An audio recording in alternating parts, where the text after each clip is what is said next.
Did you know the more that you actually are sort of disappointed and don't like the way that you're playing, it might be a good sign that you're on the verge of a breakthrough and headed to the next level in your clarinet journey. My name is Josh Gu, and I'm taking my years of experience learning, teaching, and performing, and sharing all of my best clarinet and music tips so you can get more out of your practice, and most importantly, have fun. You can learn more about all of my many resources at QuickStartClarinet.com, and don't forget to subscribe to this channel and hit the bell to get notified when I post new videos. Have you ever had that experience where you're working on something, maybe it's an embouchure change, maybe it's a tricky run in your music, maybe it's trying to get your articulation up to a certain tempo or something like that, and you're doing it over and over and over again, and it feels like you've been working on this for like weeks and months and maybe even years, and then all of a sudden the sort of light bulb goes off and it starts to make sense. Isn't that a beautiful, wonderful feeling? And it's interesting that I think that breakthrough moment where the sort of light bulb goes off often is when we reach the sort of peak of frustration and the peak of dissatisfaction in our playing. If you watched last week's video, I talked about this idea of we shouldn't practice with no pain, no gain mentality, and we should be sort of simplifying the music so that we can meet our expectations and have satisfying practice without frustration.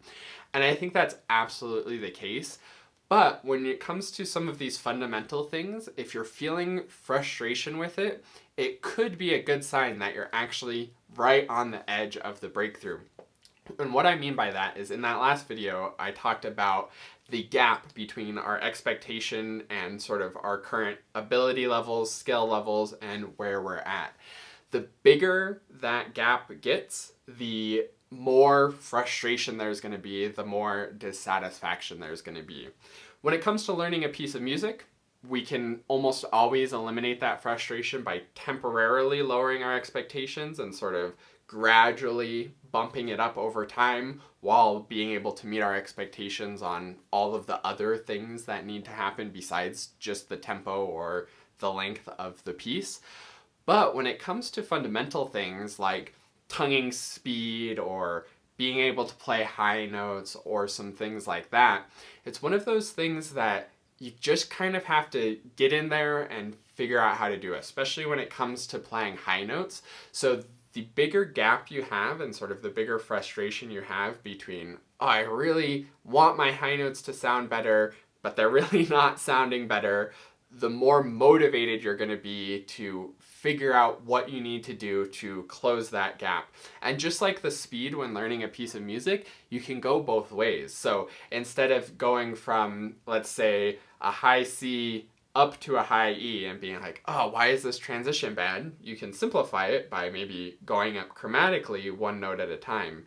But because you're so clear on what your expectation is for how the high E is going to come out, you're going to do it with more focus, more attention to detail, and hopefully more awareness where you can start to see what is it that actually helps that high E to come out. How do I have to feel and how do I have to approach the instrument to get that note to come out confidently and clearly?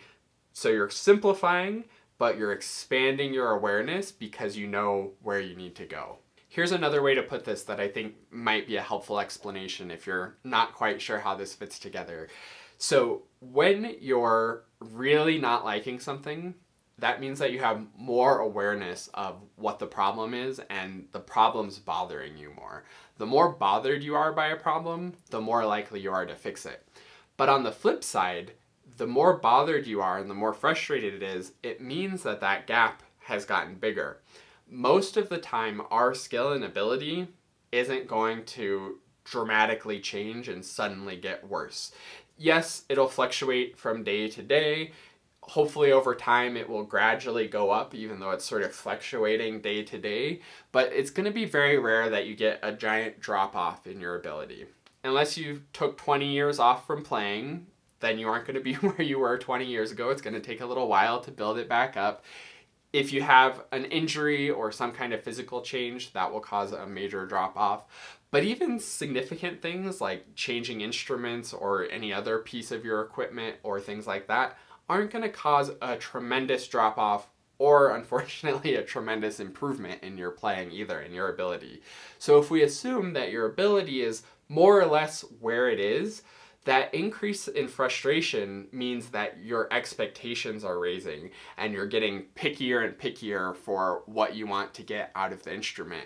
And again, the pickier you are and the clearer your expectations are on how you want it to go, the more likely you're going to actually do the work to fix it and have the awareness to get it fixed. So it's sort of two sides of the same coin there of I'm more bothered by it, so I'm going to work on it more. But also, I have a clearer image of what I need to do and a clearer image of what I'm aiming for, so then I'm going to be able to actually bring my skill level up. So it's kind of this moment of critical mass, sometimes I call it, where we're sort of have this gap between our expectations and our ability level. And you can live like that for a long time, always wishing you were a little bit better. But it's once your expectations raise, maybe your teacher points something out, maybe you have a more difficult piece that demands a higher level of playing, maybe you listen to a great performance and realize what the clarinet's capable of and that you want to get that out of the clarinet, and that expectation bumps up, you reach that sort of critical mass where you're no longer content with being here and you need to close the gap again. And maybe you don't close the gap 100% of the way, but you need to move towards it and you feel pulled because there's sort of a greater pull the greater this distance is. And usually what that pull is the feeling of frustration. Which leads me to one last idea, that maybe we can expand this gap and increase our expectation and increase that sort of pull to need to grow our ability levels to meet that expectation without frustration. The whole idea here is if you're feeling frustrated, then hopefully that gives you hope that you are actually having higher expectations and are going to pull your playing and your ability level up to those expectations. And we could avoid the frustration entirely if we realize that this is a normal part of the process and we catch ourselves and be a little bit mindful of, oh, I'm feeling frustrated about this. Why am I feeling frustrated? Because I have higher expectations. Great. I have higher expectations. I have more clarity on what I want. Now let's simplify. Let's dial it in. Let's do the work to close that gap, just like I talked about in last week's video. So I hope that this has been a helpful perspective shift. Thanks so much for watching this video, and I look forward to seeing you in another one. And last but not least, a huge heartfelt thank you to the Dennersons. This is like the QuickStart Clarinet family who supports the channel and helps to make everything that I do possible. If you would like to support the channel and get some awesome rewards in return where we can work one-on-one over video and you can have my full support moving forward on your clarinet journey, then go to quickstartclarinet.com/supporter.